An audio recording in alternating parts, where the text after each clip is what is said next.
Michigan can be a really beautiful time. But for a lot of us, this September, fall is just not what it was cracked up to be. Some of us find it's extra hard to learn when we are doing school at home. Some of us are super bummed out because we can't see our friends the way we used to.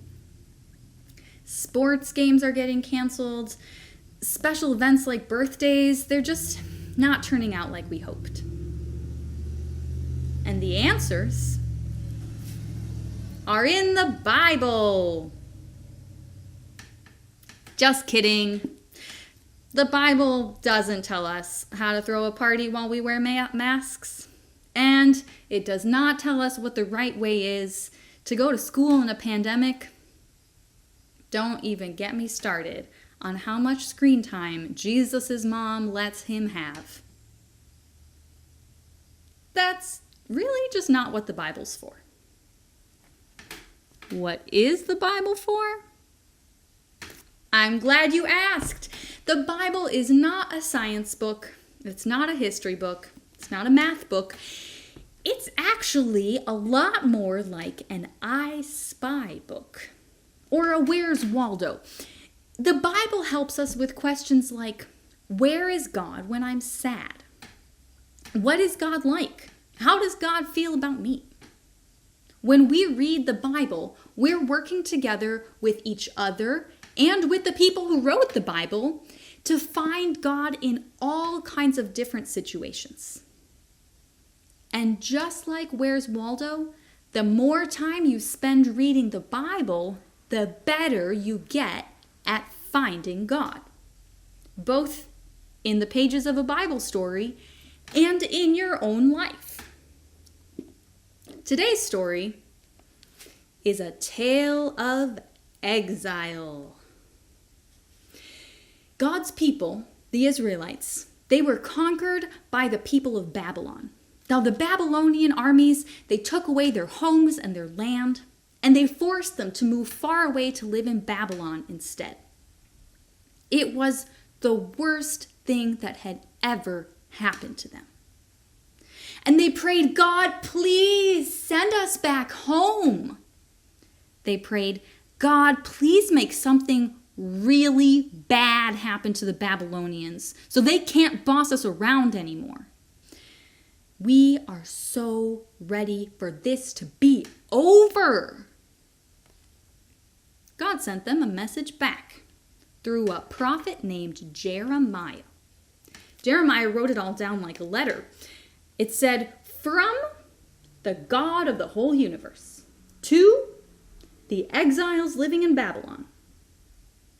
Here was his advice. Number 1, build houses and make yourselves comfortable.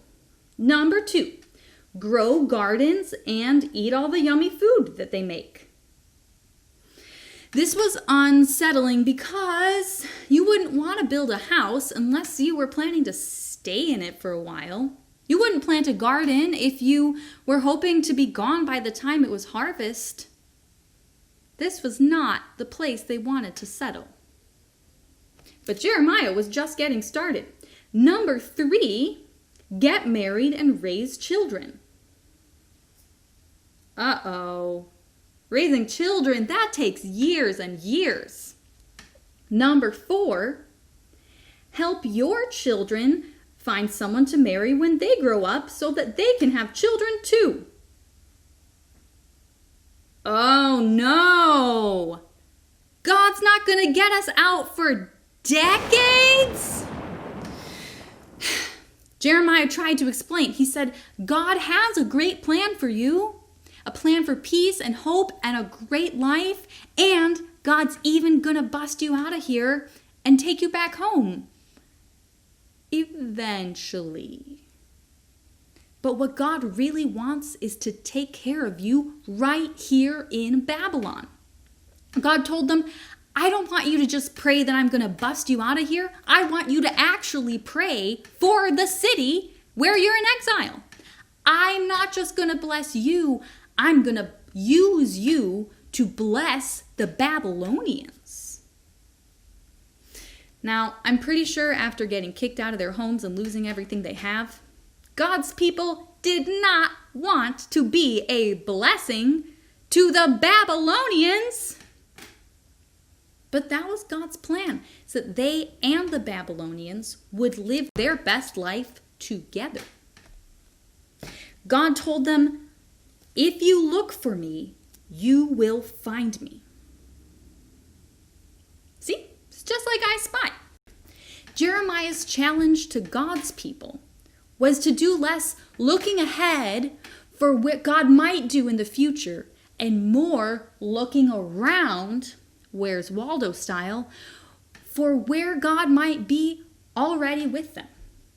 To think of ways that they can live like they belong to God, even when they're not where they want to be, because God is there too. Church, God is closer than we think. And God can use you to care for the people around you, in your home, in your family, in your neighborhood, even when it's not where you want to be right now. God's good plan for you starts exactly where you are.